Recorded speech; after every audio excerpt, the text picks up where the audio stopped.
Good afternoon, ladies and gentlemen, and welcome to another episode of the Daily Friends Show. I'm your host, Nicholas Lorimer, today joined by Chris Hattingh. Chris, how are you doing?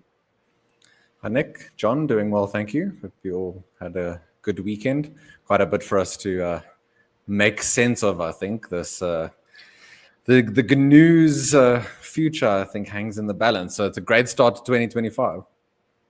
Indeed, and we will be talking about the Government of National Unity and the expropriation bill and its fallout in the episode today. I'm also joined today by John Endres. John, how are you doing? Good, and not bored, which I think is like a constant state for us in South Africa, is not being bored. There's always something interesting going on, and today's no Indeed. exception. Although whether that's a good or a bad thing, sometimes I prefer a little bit of boredom. But anyway, before we get into the meat of the news stories today, let me just quickly give you a word from our sponsor, Hudaco Energy. Hudaco Energy says, are you tired of skyrocketing electricity bills and the new phenomenon of load reduction? Meet Hudaco Energy, South Africa's trusted Tier 1 premium solar and backup power solution supplier. With over 100 years of trading experience and the backing of a publicly listed company, Hudaco Energy brings you the best quality international products to power your home or business reliably.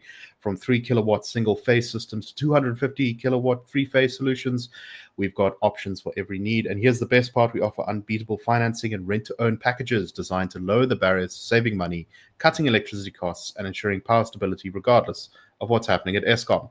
Right now, they're thrilled to offer Daily Friend listeners an exclusive promotion. Book a free business or household audit, and they will show you how to put money back in your pocket without hefty upfront costs. Reach out to them via email at sales@hudacoenergy.co.za or call them on 011 447 9864. Hudaco Energy, sustainable power and storage solutions provider. So let me just give a little summary of reactions to the president's signing of the expropriation bill from various political parties who form part of the Government of National Unity. The DA's leader, John Steenhuisen, gave a speech on Saturday where he laid out a number of things, but he said that his party was declaring a formal dispute within the mechanisms of the Government of National Unity with regards to being what they say is essentially ignored and disregarded when it comes to the signing of this bill into law. Steenhuisen said that the minister into whose portfolio the expropriation bill would fall is the DA's Dean McPherson, and that he was not even told ahead of time that the law had been signed into action. In fact, he found out through the media, the same as everyone else. The IFP said that it rejects the decision of the president to sign the expropriation bill into law. This decision undermines the spirit of consensus and collaboration that is fundamental to the Government of National Unity's framework. The IFP stands resolute in its commitment to opposing this act through all available avenues. The Freedom Front Plus also attacked it, saying the president did not consult with the Government of National Unity before signing the law. The Freedom Front Plus is convinced that this is unconstitutional and will seriously jeopardize South Africa's economy and stability. And interestingly, the Patriotic Alliance's Gayton McKenzie attacked Ramaphosa in very aggressive terms, saying that Ramaphosa had, quote, stabbed us in the back after not informing the Government of National Unity leaders before signing the act into law. He said that President Ramaphosa disrespected us. There's no way to treat us. He didn't have the courtesy to call us, to call the DA, to call the IFP, to call the PA. Those that are scared to tell him, I'm here to tell you that you will never treat me like that. I am not desperate to be the Minister of Sports, Arts and Culture. You can remove me tomorrow. So the DA has said that it is basically planning to sort of begin attacking the ANC very aggressively from within government.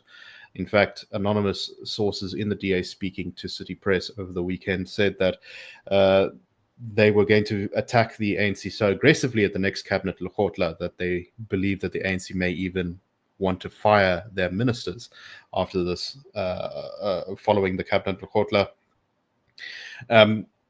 President Ramaphosa also seemed to sort of rub salt in the wound when he recently said, even in the GNU, we have a clear obligation and task to implement the policies and decisions and measures that seek to advance the national democratic revolution and, more importantly, to advance the interests of our people through various decisions that we have taken, that we are taking, and that we will continue to take, be they related to education, be they related to health, be they related to the issue of land. ANC members in cabinet are going to be attacked by the DA, according to the DA, on issues such as National Health Insurance Expropriation Act, trade and industries competition localization policy. And Another thing that Steenhuisen brought up in his speech was that the president had refused to even meet with Steenhuisen over to have a discussion about a possible compromise on the national health insurance. In fact, Steenhuisen was simply referred to the health ministry, who also basically ignored him. There's been increasing tension within the GNU in public statements after DA Minister Dean McPherson said that there will be no expropriation of private property without compensation on my watch. His deputy, who is from the ANC, Sihle Zikalala, said, "We are ready to defend the Expropriation Act and ensure its timely implementation." Paul Mashatile said that McPherson was welcome to resign if he didn't want to implement the act. And McPherson said that he would only resign if his party leader asked him to do so. Deputy Minister of Trade and Industry, who's the DA's Andrew Whitfield, said that when it came to the BEE investment fund, which was recently discussed on this show, that usual departmental processes were not followed, and he wasn't informed about it once again until it became knowledge in the media, despite the fact he's the deputy minister. A DA source told City Press, "We can't just walk out of government because then we throw the economy and our voters to wolves. We will continue to fight. I expect that it will eventually lead to the ANC kicking us out of government within the next few months." This is quite interesting to me, John, because it really seems as though the DA is going for an interesting strategy here, one that I actually don't think I've heard talked about a lot with regards to the Government of National Unity. The DA obviously doesn't want to leave the Government of National Unity because they're afraid the ANC will invite the MK and EFF party into government. But at the same time, they can't stand for what seems to be basically flagrant disregard of any of the principles upon which the GNU was founded. So it looks to me like their strategy is to get the ANC to throw them out of the Government of National Unity. Which I think might be quite a clever political strategy in a way. I don't know. What do you make of this? Yeah, so I think firstly I'd like to give a shout out to our live viewers. It's always great to see you all there and see your comments in the chat. Keep it up. Really cool.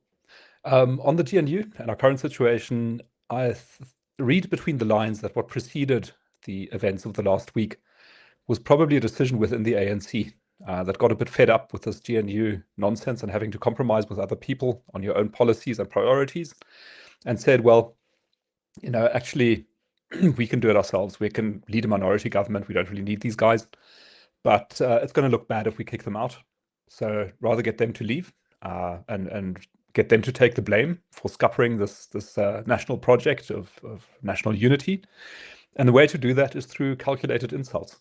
So, you just sign laws without telling anybody about it, launch initiatives without telling the relevant ministers about it, be sort of quite dismissive of your counterparts from the other parties, get their hackles up, and try to push it to a point where they end up leaving because they're so annoyed, and made to look bad as a result of that. And to some extent, I think that the DA has understood that strategy and is countering it. And now really the objective of the ANC and the DA is to get the other one to push them out and sort of to make sure that the blame gets apportioned to the counterpart, and that there's one responsible party that is statesmanlike, acting in the interests of the country, respectful of the priorities of the nation, and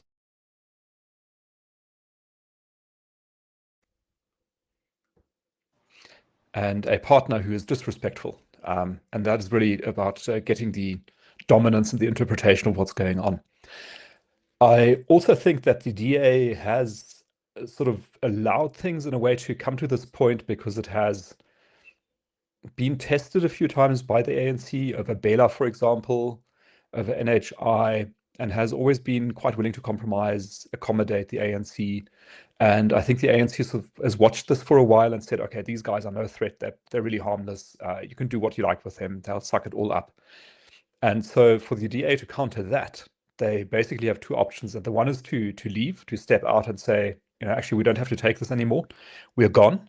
Good luck with the MK or the EFF or however you want to do it. And the second option is to do what they are doing now, which is to demonstrate assertiveness while remaining inside the GNU, which I think is quite tough to do because you have to cooperate while opposing your partner. But I think it's necessary. So we saw a bit of that strategy being revealed in Steenhuisen's statement. And I think if the DA gets into some shouting matches in the cabinet Lekgotla with their ANC counterparts, that is going to help sort of establish some rules about the relationship. But yeah, it's a really interesting time. It's, I think, a lot more relaxing for us watching from the outside than for the people actually involved, having to make these decisions and figure out how they are going to justify their place in government in the face of quite a lot of challenges. Nick?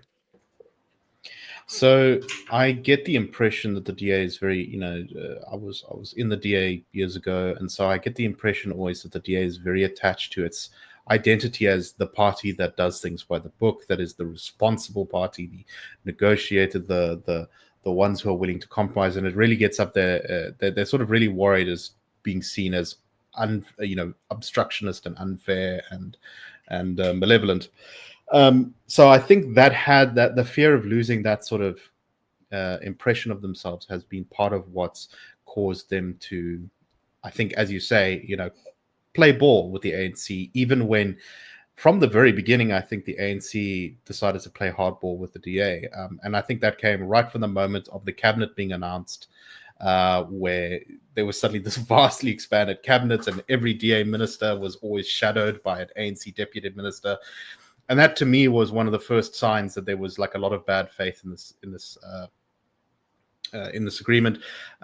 Steenhuisen in his speech did say that he thought things were basically going fine initially because Ramaphosa had agreed to have some sort of negotiation on the Bella bill. Of course, that didn't seem to go anywhere. I think that's actually not the place where things went wrong, was during the Bella bill. I think it was actually kind of right from the beginning.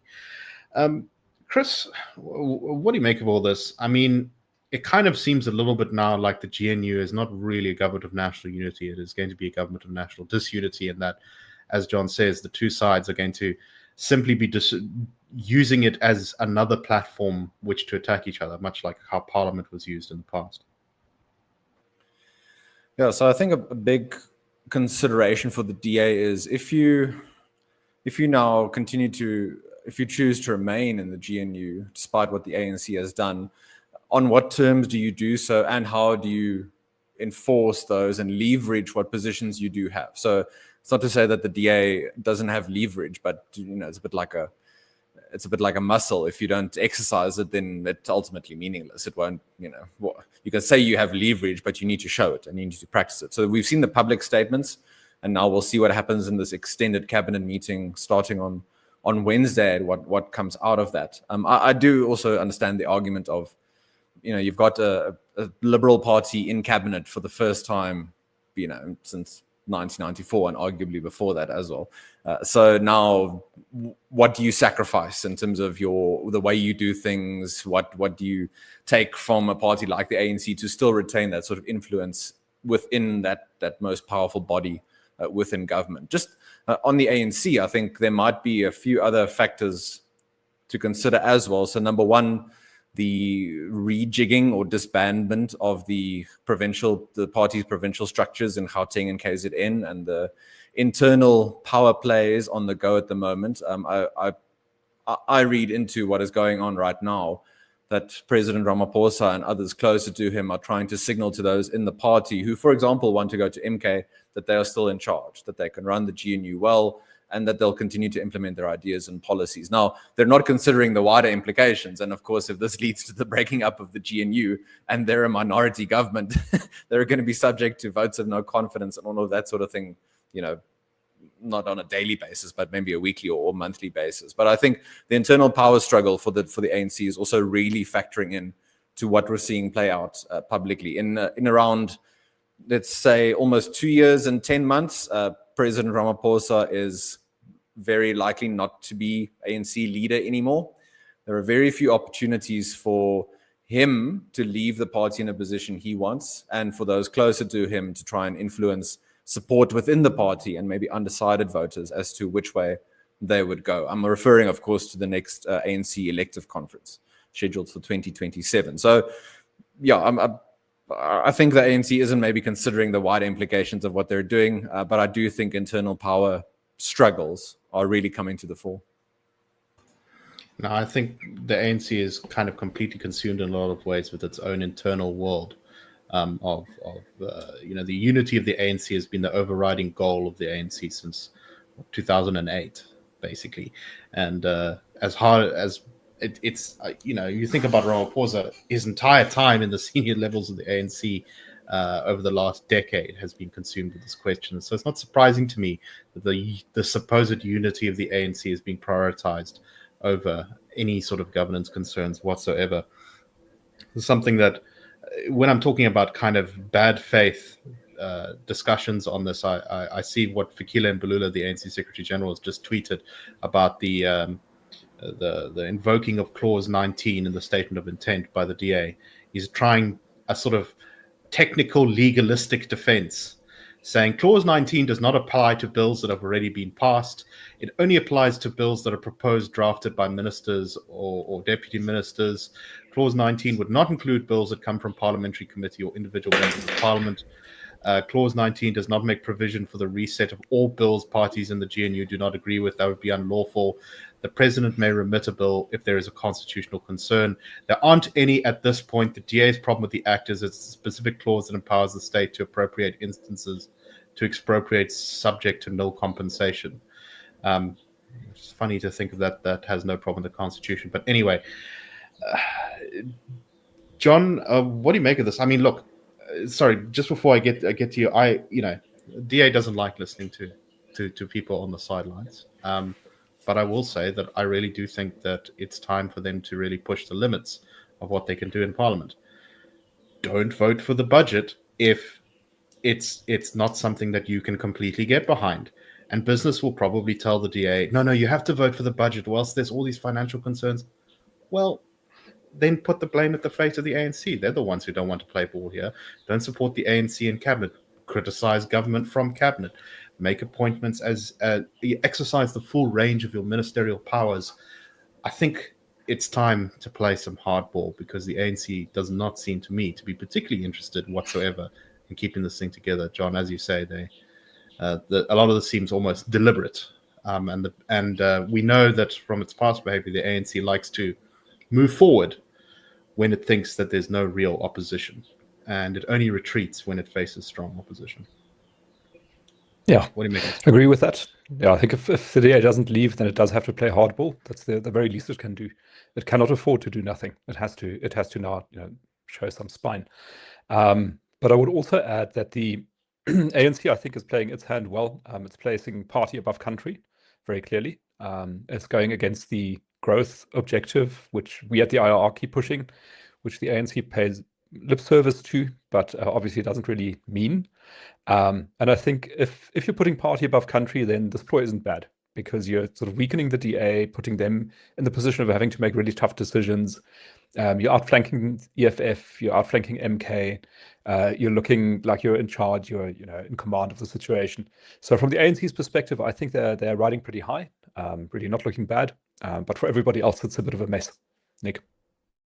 No, I think that's exactly right. But let's move on to some other stories and sort of the impression I'm getting from all of this. So I'm just going to take two together quickly because they're quite similar to each other. We talked last week about ArcelorMittal shutting down parts of its operation, and it's believed that this could cause 3,500 direct jobs to be lost, and another 25,000 jobs in the steel value chain could be at risk from ArcelorMittal shutting down these things.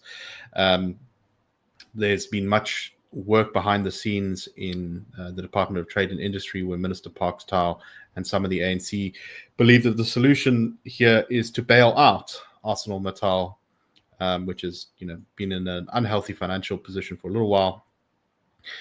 They believe that they can find a 1 billion rand bailout that would help to save some of these jobs.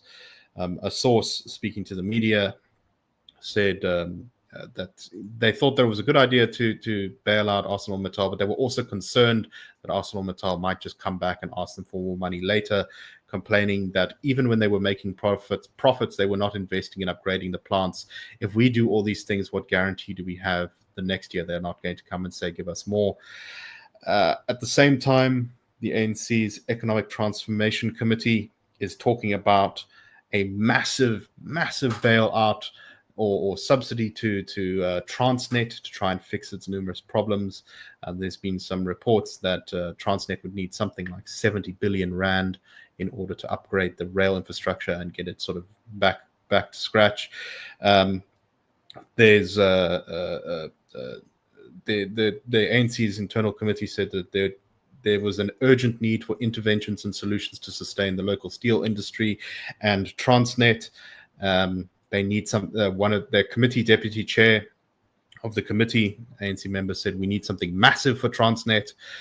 And one of the concerns here was that because Transnet is so indebted, that if you don't give them a big enough amount of money, they will just fall back into debt because they struggle so much to raise capital due to their poor financials.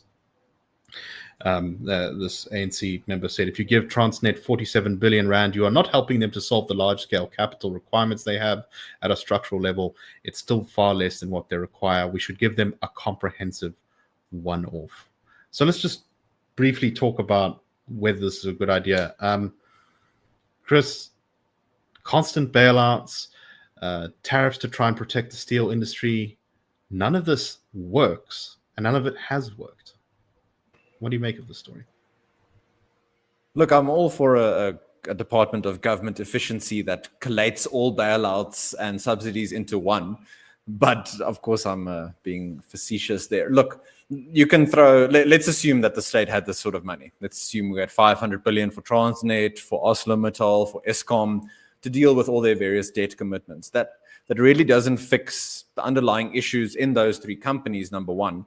But number two, in the wider policy space that afflicts those different sectors. So, for example, Transnet in terms of logistics, if you've got the policy direction of travel where Transnet maintains an effective monopoly, I know there are notes towards bringing in private sector participation, but the private sector won't have responsibility for actually owning infrastructure, for example. You've just got overtures towards private sector participation and competition, not a real reform in terms of the policy.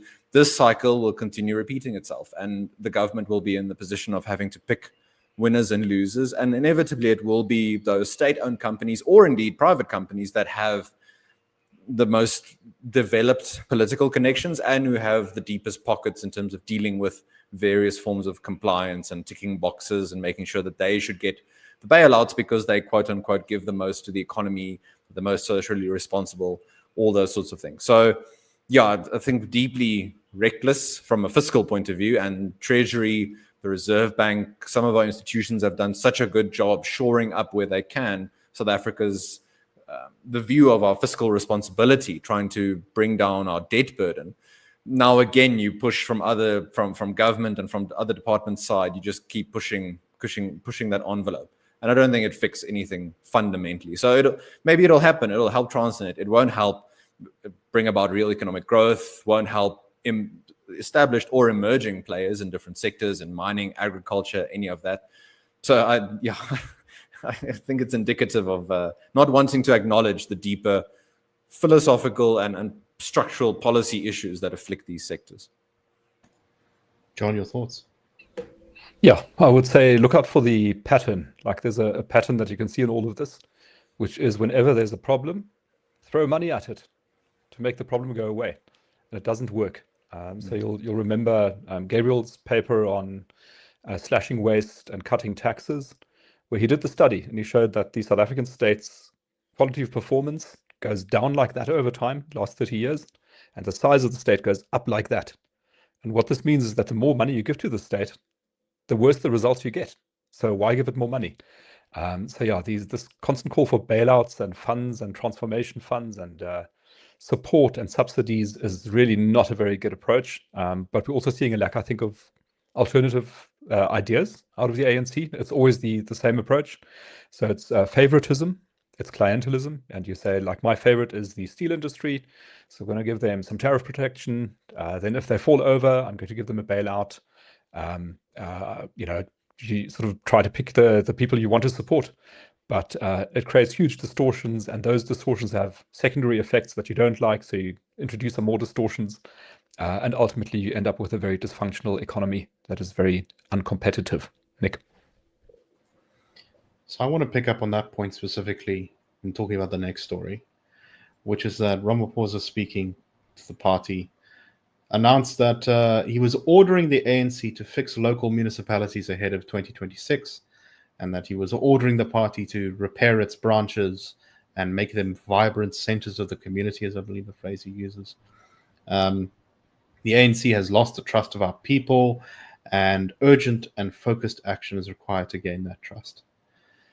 And John, I think here is the bottom line.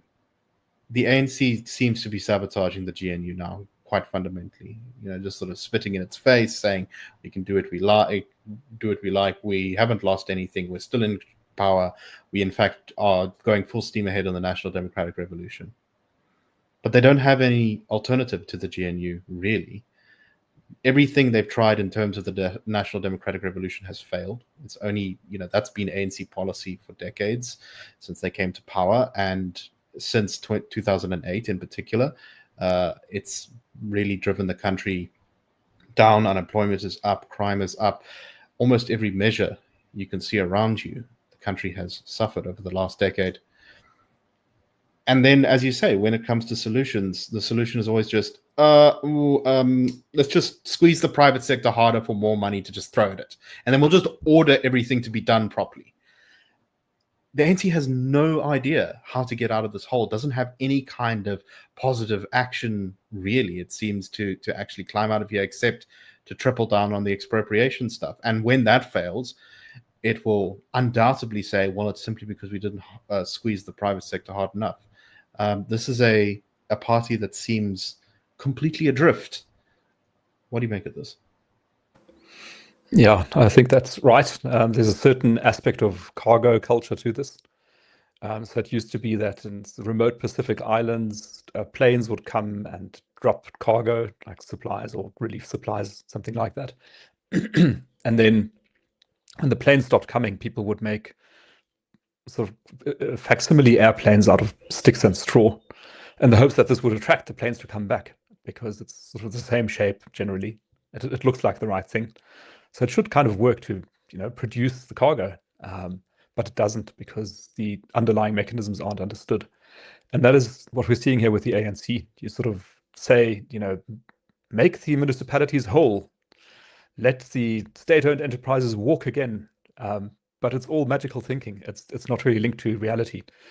When Chris and I do briefings, one of the things we point out is that you can assess policy on the basis of whether it is pragmatic and evidence-based, or whether it is ideological and disconnected from reality.